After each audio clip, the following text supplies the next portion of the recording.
नमस्कार। आज हूँ पवित्र मकर संक्रांति। मकर संक्रांति रे सूर्यदेव प्रवेश करती मकर राशि रे एवं उत्तरायण गति हुअन्ति। तेणु यही दिनटी को समस्ते गोटे शुभ दिन बा दानर दिन बा उत्सवर दिन रूप में आम हिंदू धर्म बा सनातन धर्म रे पालन करती। तेबे ओडिशार विभिन्न अंचल रे याकु मकर संक्रांति ही कहती, किंतु अन्य राज्य रे पोंगल ओणम आउरी अनेक नाम रे नामित अछि। किंतु उद्देश्य गोटे यह परिवार रे मिसिबा एवं संपर्क जोड़िबा ता सह नुआ कार्य किछि आरंभ करबा यह निहाती शुभंकर होइथाय।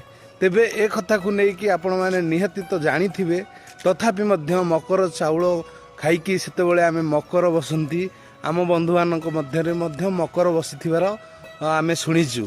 तेबे आपणक बंधु संपर्क रे मध्य कोन आजिर दिन रे मकर चाउल खाई मकर बसिचंती कि कमेंट रे निहाती प्रतिक्रिया देबे।